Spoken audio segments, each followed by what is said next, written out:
sacrifice, and giving up and sacrifice are so important, but I also want to think in a more, what I define as more feminist way, a creative way, but that's, sorry? Affirmative. Yeah, an affirmative way, but that's also a very rational way, a way that's creating and constructing. And so I have to add to that.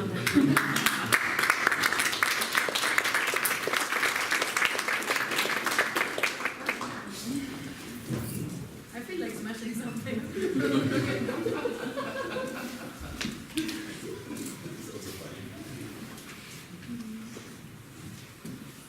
Hello there. So what I want to say is mainly, I think everyone is in that situation with the mic to the side. Everyone is in that situation where you read all this stuff, you see all this stuff, but you don't know quite how to help out. And I think that's why it's great what you guys are doing, because it's a way to hear what others are doing, and I think collaborative mindsets always create creativity. So I want to take a chance to introduce what me and some girls in the audience are doing, which is Hangar One, and we're doing creative workshops with children at Templeworth Airport, and we have we have an event coming up on the 6th of April, which will be showcasing the artwork of the refugees, and I think this is a way that it is creating equality for everyone, and we are showcasing also that art is for all, and yeah, I hope that you can all come down, and if you have any questions about the project, come and find us. Yeah. Thank you.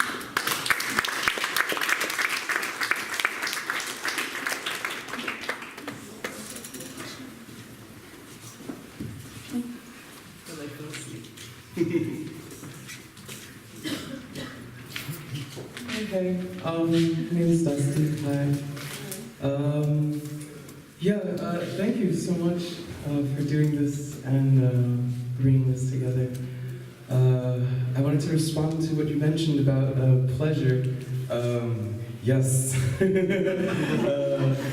think that could also exist in infrastructure building.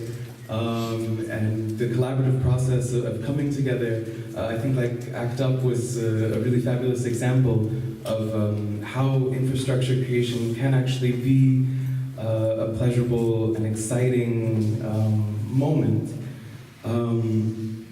But at the same time, I find myself,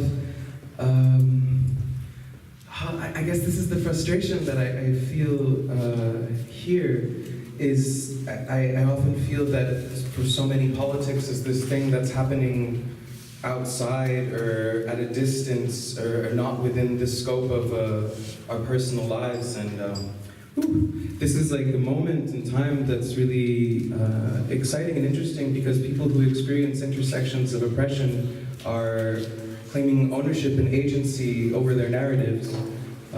So it's, thanks. I think an especially important time to feel that discomfort and to give that discomfort voice. I think it often irks me a bit when, especially, I'm also a working class, hey! And it's often a thing to see others trying to give voice to my experience of oppression. So in that vein of reclaiming the narrative, I think it's important as artists to focus not externally and but really internally on the intersections we experience, and use our practice to expand that voice. Thank you.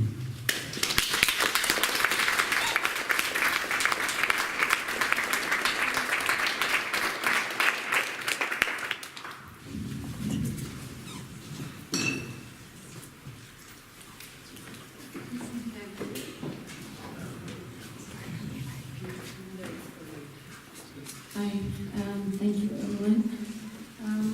I just wanted to say that what's nice right now that we're here all talking freely. It's Facebook streaming, live streaming, and whatever.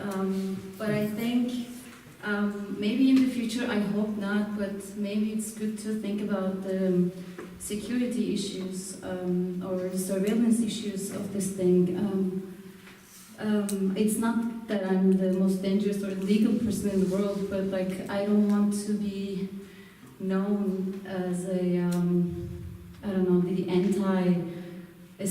the new anti-establishment of this reality. So I have this, because I'm coming from relatively unprivileged background. I'm not white or man or European or anything like that. So I have this maybe more paranoid concerns in the spectrum. So that would be nice to maybe include. Thank you.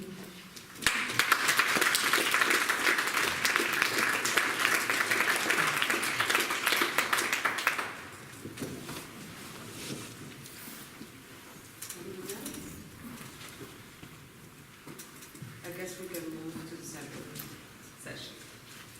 Fine, I think it's your Nasan. Okay.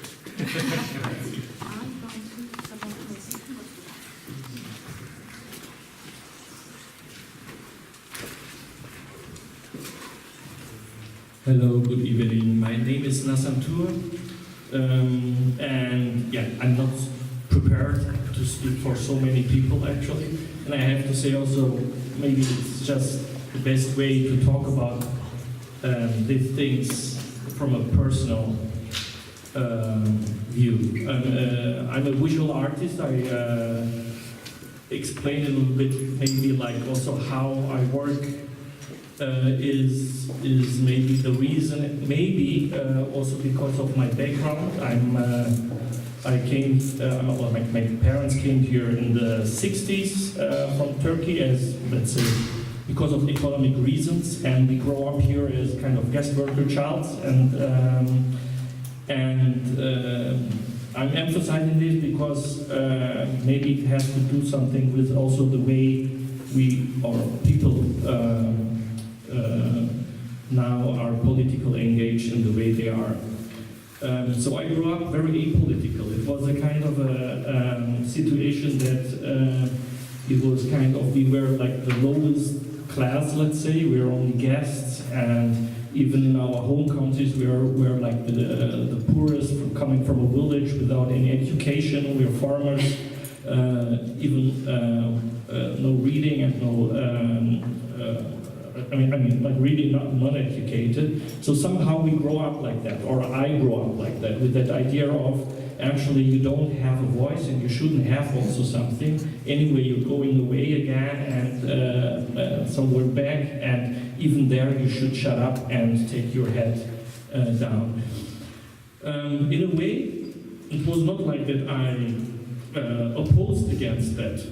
Somehow also during my teenage time. I was really apolitical in a way, and I also down this way of kind of political activism on the streets of friends of mine, and I thought like actually which kind of impact it will have into the world as small as you are.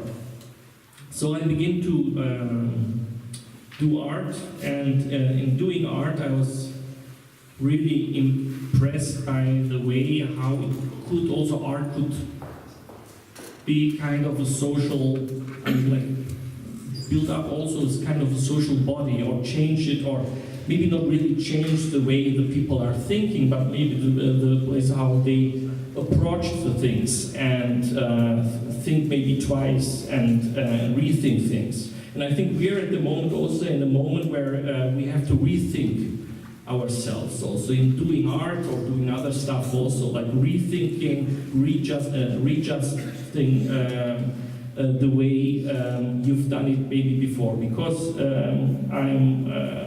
for the Western part, let's say, I think we are really I'm quite positive normally, but I think also it's a really dangerous time.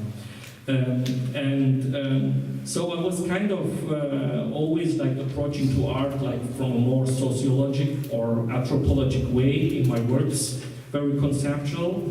It's still like that actually. It's a way of a language I'm interested in.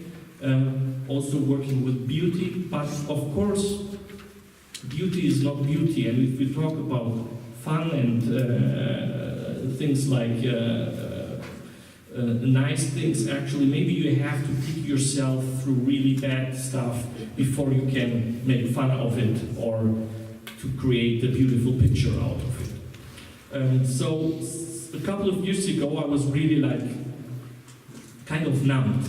I was not able to work anymore. It was kind of a depression which came over me. I was like thinking like actually what you are doing and what kind of role do you have in that society? And that was always a question actually in my artwork, but somehow you felt also in this kind of situation that nothing makes any sense in a way. And I think this was a time where I tried to get out of myself. I was like somehow able to do it also through my art, actually, I have to say. But it was also the point where I realized that we can do something, and maybe me personally, maybe not going to the streets as my fellows before, but maybe using actually the possibilities, the skills, what I have, and I earned over the years, and to make a difference and to find other people to do something with me together. And I think the biggest thing is cooperation. When we talk about moments like today, it's like you see how many people are coming, and there's also so many people, especially artists, who are telling to me like, actually I would like to do something, and it's really kind of a bad situation also for myself because I don't know. I don't know what to do, and I don't know where to begin. Actually, I don't have time, and I have other businesses, family, whatever, you know. And if we talk about infrastructures, what she said before, it's also very interesting because actually it's about cooperation. I think what I figured out over the last years, also with an initiative which I tried to found with other people, or not tried, we found it with other people, also we tried to involve institutions in it, but it was a cooperation between different artists, but also between entrepreneurs and activists and people who have a lot of money, people who don't